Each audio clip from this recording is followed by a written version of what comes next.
So today I'm going to can some meatballs.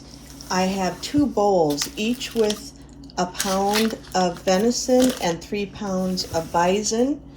And I have another bowl over here, same thing. And I'm going to make 1 bowl with Italian seasonings. This is my list, and this can get altered and probably will. And I'm going to do another bowl with prep for like a Swedish meatball. And I'm going to show you the different seasonings I'm going to put in. I'm making this up, but I picked all dried seasonings, so everything that's going in here is safe. And I'm going to use dried onions because wet will make a soggy meatball that can fall apart once it's pressure canned, I've been told. So I decided to pull out all of last year's turkey broth, and I'm trying to use up what I have in the freezer before I pull out what I have in the pantry, just because I want to free up that rental space in the freezer. The recipe I'm using is a USDA tested and approved recipe. It's basically ground meat. It's red ground meat. It's a thickener like bread or rice or pasta, and you should not put dairy or eggs because it is not tested and approved. So all of my seasonings I have here are all dried, and I can add dried seasonings to my preference in any of this canning meat recipe. You can cover it with a beef broth, a bouillon broth, water, tomato sauce. I'm going to use a turkey broth because it's what we have. We don't eat beef. I don't have pork in the house, so I'm using venison and bison because it's what I have. And I'm going to divide up the seasonings, and I like to just season the heck out of everything. So when I opened these up, I realized I did a mistake. The first bag of meat was a ½ pound. The rest are all pound venison. And I thought, well, should I quick thaw, because it's still kind of frozen in the center, another pound. So I've got 2 pounds of bison to 1 pound venison, but I'm going to leave it as it is because I don't want to do more work. So this, instead of it having 4 pounds, each bowl's got like 5 pounds, where this one only has like 4 3/4 pounds. So for the Swedish meatball, and if you want to know how this tastes, you fry up a ball before, or a patty before you can it, to tell you how it's going to taste. 1/4 cup of dried onion, minced, maybe heaping. I'm going to add 2 teaspoons of a ground mustard seed. This is per, well, I wrote this recipe per 4 pounds, so this here is a little off, but that's okay because I've got a little more venison. 2 teaspoons of mustard, 2 teaspoons of coriander, and I'm using heaping to make up for the discrepancy in my meat amount. I had accidentally ordered, I've got whole seed fennel, but I accidentally ordered this ground fennel, so I've been trying to find places to use it up. And so this is going to be one of the places I'm going to use it up. I'm going to use 1½ teaspoons of ground fennel, 1 teaspoon of thyme,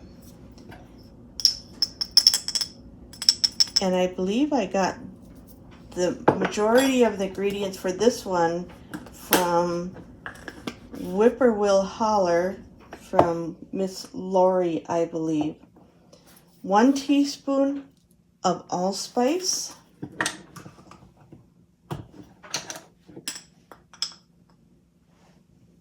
and this is the secret ingredient in Swedish meatballs, is the allspice.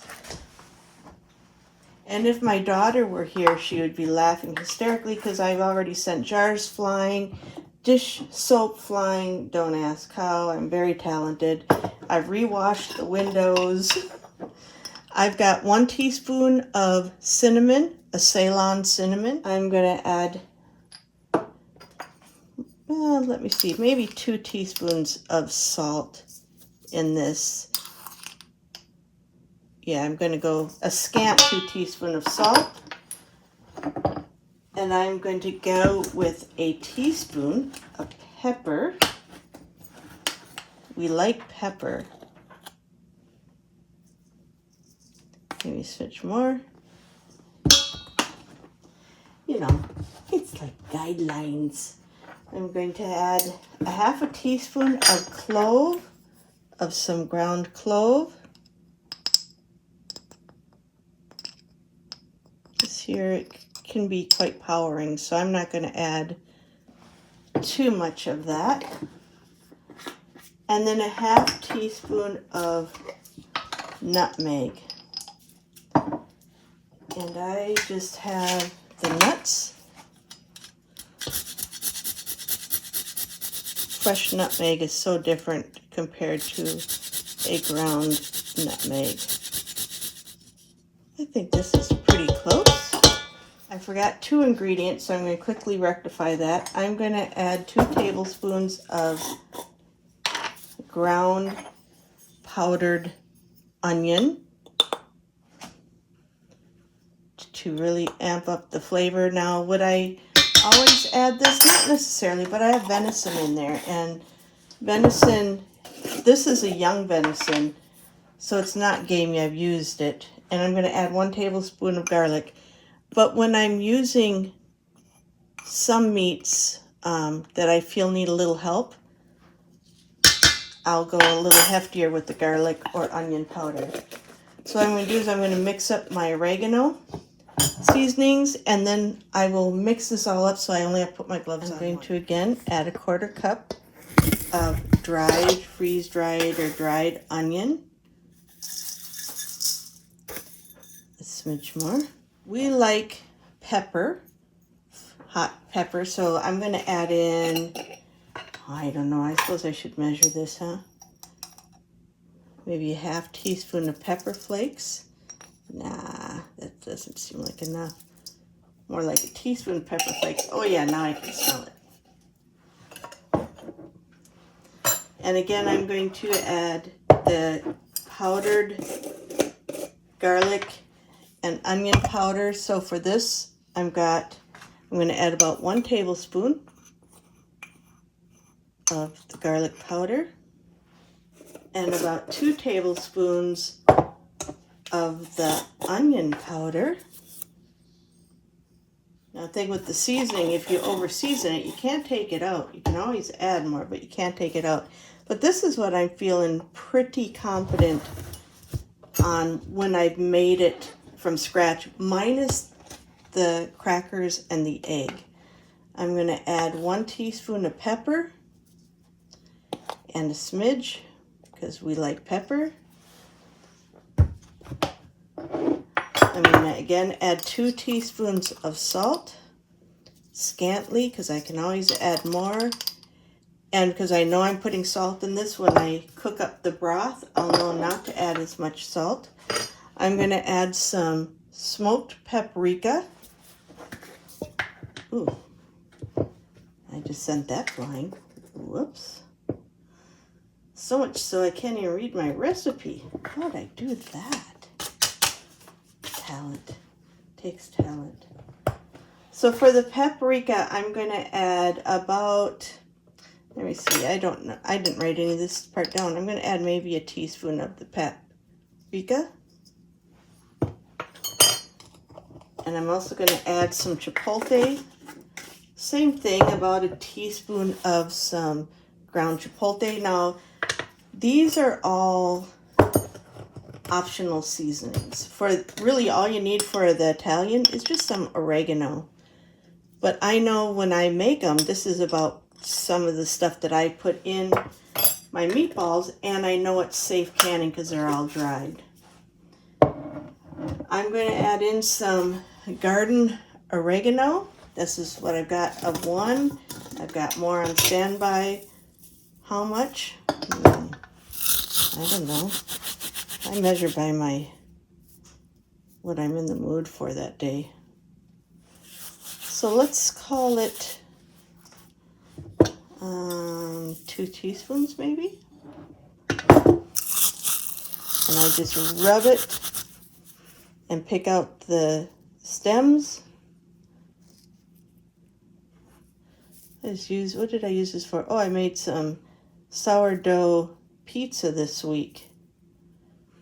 That's why this is bringing back those memories.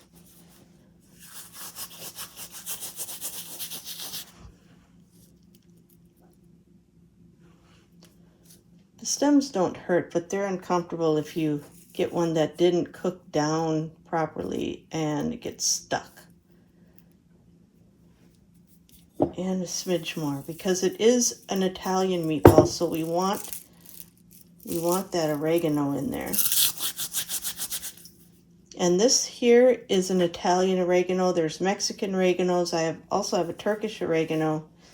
The Mexican oregano and the Italian are different, where the Turkish I can use in place of the Turkish I'd use where I would use any. And now I've got some basil. And same thing, I'm going to add maybe about 2 teaspoons of basil. Just tap that on the floor, maybe a little more. And now that I've got my Italian mix, you know, actually I want to put some fennel in this too. What did I put in the last one? 1.5 teaspoons? Because I normally put fennel seed in this. And a trick I learned many years ago was if I want to accentuate the taste of basil, I would add a little anise. But I've got this ground fennel I'm desperately trying to use up. So about 1.5 teaspoons of the ground fennel I'm putting in there also. Now that I've got my spices all done, I can put my gloves on, mix that. But first I got to clean up my mess. Because I've got, not only do I got paprika here, but I have it on the floor. In the event I have to take off my gloves partway through, I'm going to take a little cornstarch and rub it on my hands before I put on my gloves. So it's just, my hands look like that. Now this is a thickener, so I want to make sure I do not get this in my meatball mixture. But I'm going to put this just on my hands, put on my gloves, and check to make sure I don't have any out, and I don't. So I'm going to just mix both of these. I've got my Swedish here, my Italian there. I'm not putting away my spices yet. Some of this meat is still frozen because I am going to fry a sample meatball, call it lunch, to see how my seasonings are. Oh yeah, this is still frozen. I might be not making this quite as fast as I thought. But I'm going to continue mixing this and mix the Italian up some. Let the meat finish thawing all the way. Yeah, I got a couple of frozen hunks here yet. This one here is frozen. This one's frozen. That one's not. Because I want to make sure I get this mixed thoroughly. So I'm glad I put some cornstarch in my gloves because I'm going to be taking them off. So I'll get this and the Italian one, which is right here, mixed up, and we'll be back. I have fully mixed my Swedish meatball and my Italian. Because I'm unsure of the taste, I am going to pre-fry 2 small balls.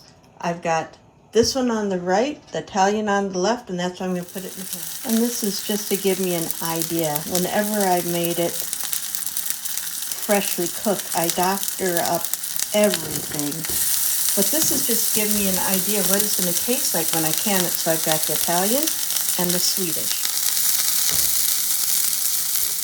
I may be tweaking it. I did add about 1 more teaspoon of oregano to the Italian mix. That was quite tasty. The Swedish is perfect. I could really taste the distinctness of the cinnamon and the nutmeg and the clove. Couldn't really get the allspice. The Italian one's got spice. I could taste the oregano. That's really good. I know the salt is perfect in both of them. When I make the sauces, I do not need to add any salt. I might add more pepper to this one when I'm cooking it. This one, you know, once you add some cream and butter, this is going to be delicious, whether it's served on mashed potatoes, egg rolls, rice, orzo, whatever you want to serve it on. And this one here will be good with a tomato-based sauce. I'm using a 1 tablespoon cookie scoop. Some people will use a 2 tablespoon, but we're not big meat eaters. We like a small amount of meat and a lot of it. What I did for the pans is I've got some aluminum foil down and parchment. These pans I like because I can fit 2 of them at a time in the oven. I was able to get this last batch on 1 pan. So in other words, I will get 3 pans of 1 variety of meatballs. I don't grow my own meat. If you can, yay you. I just make a pet and name everything, and it's just not a good combination. And when we were first married, my husband came out of the bedroom and said, you know, chickens don't have lips. Because I brought a chicken to bed, don't ask. And we had sheep and bunnies and chickens and all sorts, but I found that I could bury them easier than I could eat them. So that's just me. If you can grow meat, I think that's great, especially in today's economy. I said I don't eat beef. I can't eat beef. I've never been able to eat beef. It's just my genetic makeup. But if you can, go ahead. I don't eat pork. Very rarely will we have pork. I was traumatized for years. I'd watch Lydia's Kitchen, and she showed touring an Italian pig farm. And look at all these baby pink piglets. And the next scene was her with a slab of pink meat. And I was horrified. I couldn't eat pork for years after that. But just because it's hard on our stomachs, we have very little pork in the house. My best friend has raised pigs, and she says, oh, it's easy, you know, once they get to a certain age you want them gone to pig camp. But it's like, yeah, nope, I can't do it. But lots of people can, and I encourage it.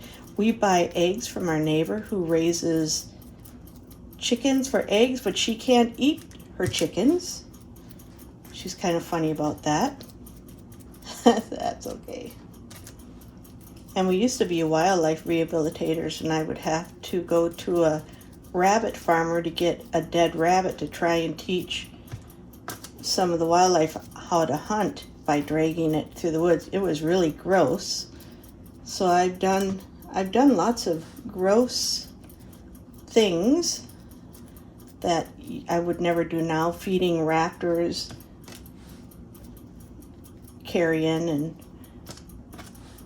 bits that were slaughtered by a car on a road. Where now, I don't even like touching raw meat. This is rare that you're seeing me actually touching raw meat. It's just a thing. Doesn't bother some people. That's okay. Me, I don't mind cutting up and killing vegetables, little green plants. I am such a geek about gardening and growing food and preservation, home food preservation, but we all got our things, right? First batch of meatballs are out of the oven. I personally like a little more char on mine, but I did cook these at 375 for 25 minutes, and I've since turned up my oven to 400 because I want a little more char on them. And they're not intended to be fully cooked because they get fully cooked in the pressure canner. Now, I was talking about ingredients. You can add Worcestershire sauce. I have a vegan Worcestershire sauce that has gargum in it, which I won't allow in any of our foods, so I've got to figure out what to do with that. But the regular Worcestershire sauce, I think it's got anchovies in it. So if you like that, which I've used in meatloaf and homemade meatballs, is very good. Just make sure that everything you use is dried. If it's wet, make sure you're getting it from an approved recipe that has been tested. Again, I use dried onions because the fresh onions have too much moisture and will make the meatball fall apart in the canning jar. Now I'm going to get the Italian in the oven. Now when you sit here and you make these, you have thoughts that come back to your head that you've long forgotten about. And when we were first married, I was a vegetarian, yes I was, and we're going back over 40 years. But I remember I was also a butcher. And I remember people would come in and say, oh, I want to buy this. What tastes better? And I'd say, I don't know, I'm a vegetarian. And they're just looking at me because I'm standing there. I just butchered all this meat. So try not to judge people for their reasons. They have them. And as far as, oh, you'd eat it if you were poor. First 4 years of our marriage, we were beyond poor. No running water, outhouse. We'd tear apart the barn one board at a time, figure out what we're going to heat that day. Our bedroom never got above freezing. It was always a test who's going to climb in first. It was always just so cold. And I remember walking around the yard with a gun looking for a chipmunk, squirrel, anything, because we were so hungry. So I know starvation, and I understand that when you get to a point where you have choices and you make choices for whatever reason, some of mine's medical, it's just be grateful that you can make that choice, because not everybody can. And there are so many people who are going without, not because of a choice, because they have no other choice but to go without. And so while I'm not a big turkey eater, I will be buying turkey. It's so cheaply priced to donate to food shelves. I would highly recommend everybody doing that, because you think, I've known people who, they were poor but not poor enough to have cell phones and beer and all that and cigarettes, but it's not those that suffer, it's the kids that suffer. So no judgment. Give where you can, and if you need it, please, there's no shame in that. We've all been there. We've all needed help one way or another. I've got one pan left to roll into balls, and then I can start jarring these and canning them up. My meatballs are all cooked. They're no longer hot. They're still warm. These are the Swedish meatball seasoning, and these are the hot Italian. I wanted them to be hot, but cooking up so many batches, it didn't happen. My broth will be hot. So the general rule is, and this goes for pressure canning, water bath canning, hot ingredients, hot canner. I'm going to be pouring hot broth over these and putting them in a heated pressure canner, not boiling, but it's not going to be cold. It's going to be hot water. So I'm going to get these in the jar, and then we'll add my jars already. I love these older jars with the big rim, because when you pick it up, you don't burn your fingers, where the new ones, you burn your fingers. I don't know if you can notice that, how much this sticks out, but when they did cuts, that's one thing they cut. And I've got all varieties of jars. These are the Azure Standard, and I just love them because it's a weird thing, but there's an initial B inside a heart, and my name's Becky, so I'm fond of that. So as I'm putting these in, I'm getting really about 15 meatballs a jar. You want to make sure you've got a 1-inch headspace, and so that's about 15. And I'm doing the same thing I've been doing from the beginning. Italians are on the left. The Swedish meatball seasonings are on the right. So I'm going to divide these. My goal is to try and get 6 filled. I have my standbys. These have been washed and heated and have been moved over here. And then I'm going to fill the Swedish. I have 1 meatball left. And sometimes to get it in, you don't want to pack these. So I'll just kind of stomp it to see if I can get that in, and I can. This one's a little underfilled. That's okay.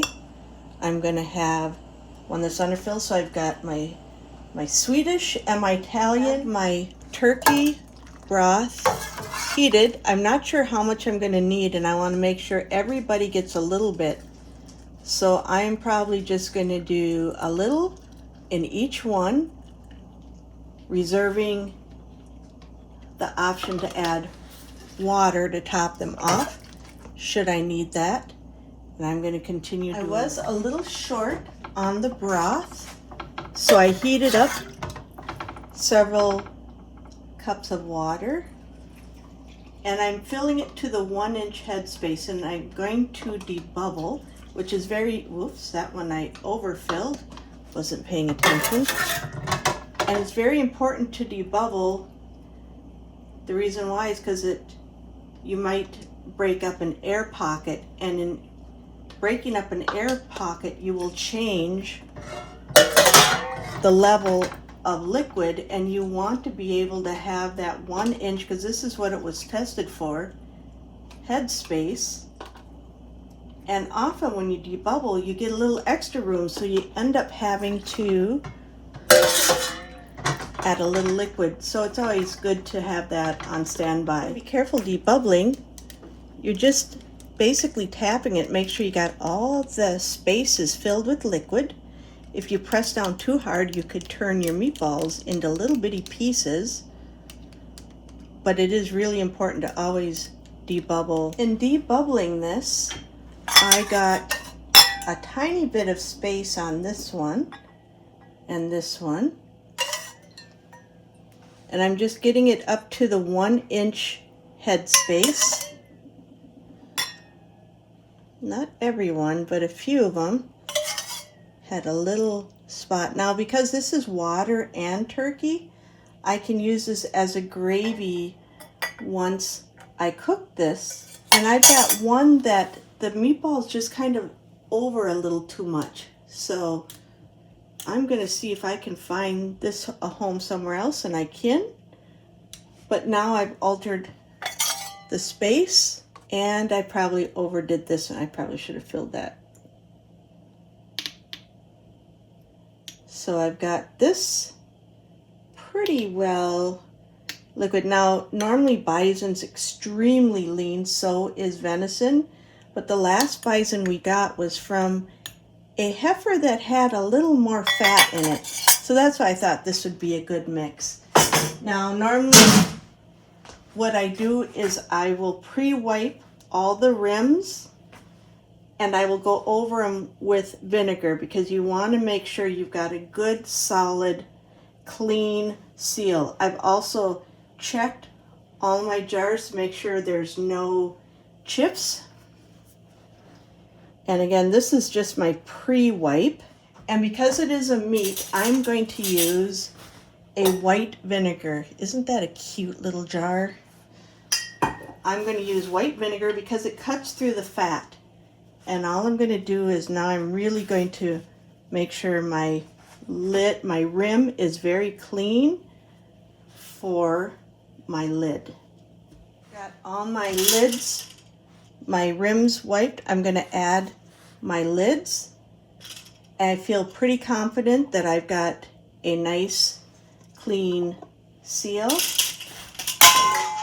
And I just sent 2 over into the dog dish. Like I said, I'm going to put the rim on. You only want to do it finger tight. I'm there, and that's all you want to do. You do not want to crank, and the reason why is because you need room for that steam to vacate to properly seal it. Siphoning happens when there's fluctuations, when improperly, oops, I don't need a lid, improperly raised and let down. You don't want to leave it in the canner overnight. You want to take it out. As soon as the pressure comes down, and you don't want to hasten the pressure, because that's all part of the canning process. So I'm just going to get these on. Now you can tell old canners, and I still do this. This is like one of my only 3rd time doing it where I'm not pre-boiling these lids, because they say if it's going in a pressure canner, for the temperature it's going in, you don't need to. You can actually damage your seal by doing that, where the old ones you did have to pre-boil it. And also with things like, when you're canning something that's like maple syrup where you only need to boil it for a few minutes, you probably want to put the lid in boiling water. Now what I've done, I wrote a list. The bottom of this is going to be the Swedish meatballs, and the top are going to be the canner. Will take a double layer of jars, but you have to have the spacer. And I could can quarts, but I'm choosing pints, so I can do a double layer. There's been times when I've canned raw meat where I do quarts, and I'll put a little half pint on top because I don't want to waste a space. People say, well, doesn't your meat get overcooked? Depends on what you're using it for.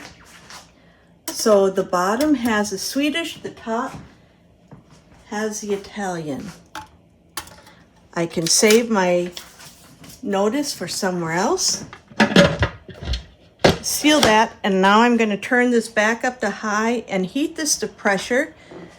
Not to pressure. First, I'm going to just heat the water, and I'm going to exhaust it for a solid 10 minutes through here, where you see a steady stream, not just a spit and a stop, spit and a stop, a steady stream that doesn't die. 10 minutes. And then I will add my 15-pound weight for where I live until it starts rocking. And once it starts rocking, I'm going to set the timer for 75 minutes for the pints at 15 pounds of pressure. And if that rocking stops or it goes below, I have to start all over. And canners do not want to do that. So just pay attention to once it starts rocking, slowly turn the temperature down, and then set the timer when the rocking continues. You can hear it starting to boil, but there's no steam coming out. You can hear it bubbling, and it's starting to steam, but there's little breaths in the steam, so it's still not fully steaming to set the timer for 10 minutes. Almost, but not quite. Now it is a pretty steady stream. Can you see that? I'm going to set my timer for 10 minutes to vent this. There's still a little few breaths, but I'm going to set my timer for probably 11 minutes and call it. The timer went off, so now I'm going to add the jiggler, and we're going to bring it up to pressure.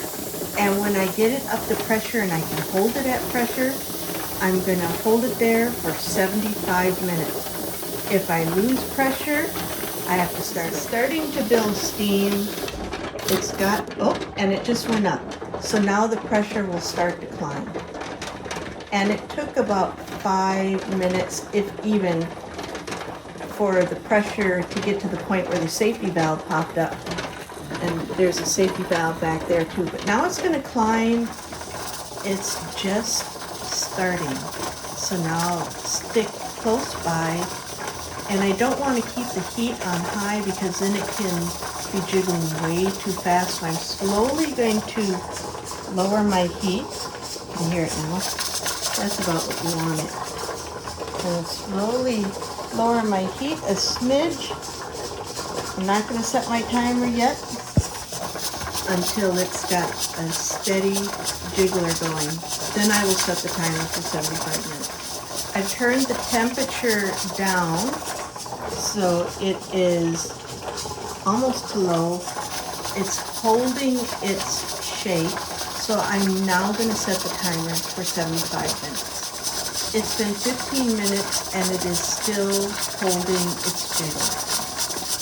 Now I can walk about and just keep listening to make sure it doesn't get faster or slower. The safety valve just came down, so now I'm going to remove the jiggler and I'm going to let that sit for 10 minutes and then I'll loosen the cover. Now that I've let this sit for 10 minutes, I'm going to just tilt this, and as I do this I make sure I don't feel any pressure. If I feel pressure I would stop. Now that I've tilted that, I'm just going to kind of set it kitty-wumpus for 10 minutes. And you can see all the steam coming out. And I'm going to leave that be for 10 minutes and then empty the stuff. It's been 10 minutes. You can still see it steaming. I'm going to remove the cover and I'm going to lift it so the steam is away from me and put this safely down. And I'm going to move the camera over to, oh, I could see it bubbling. See that one bubbling? Ooh, doggy. So I'm going to move the camera over to where I'm going to set the Italian over. And they're bubbling. They look good.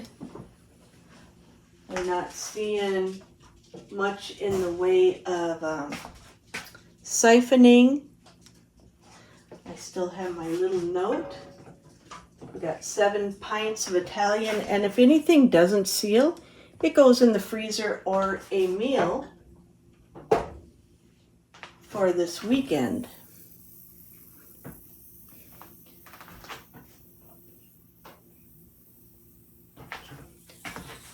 And all of these look really good so far. On further inspection, I have seen some siphoning, not a lot, just a smidge. And this one here is a Swedish Meatball. And all of them have plenty of liquid in them. I had just a smidge of siphoning, and you can always tell the grease. So hopefully I will have a complete sealing. And this one here would be one I'd be concerned about because it's boiling. Because the meatballs aren't as high in it as these other ones. Like this here, you can see the meatballs are suspended more. So that's always a good sign. So these are the meatballs. I will know what seals either tonight or in the morning. Upon further inspection, I've noticed that they have all sealed. You can see the bubbling working in there. The siphoning I experienced wasn't a whole lot. There's a smidge on a few jars.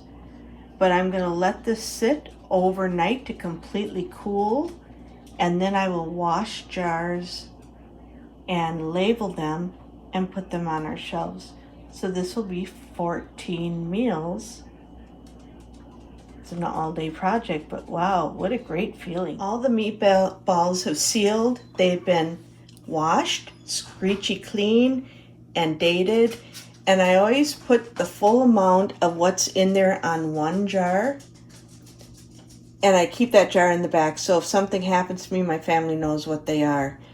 And I was taken aback by the amount of fat, especially since I par-cooked the meatballs. And I did contact the company that I've been buying the Bison from for 25 years, and they said they had contacted the processor, and this particular Bison was a heifer that was fatty. So now that I know that, I'll just make sure to keep note. But that's why I use this with the venison, which I know was very lean because I processed it. And so these are great. They taste wonderful. They're going to provide 14 meals on our shelf. Each jar has about 14 meatballs in it. It's the size I do. And I know that they're sealed very well because I was quite aggressive with scrubbing them to make sure they were clean and no seals came undone. So now they're ready for the closet.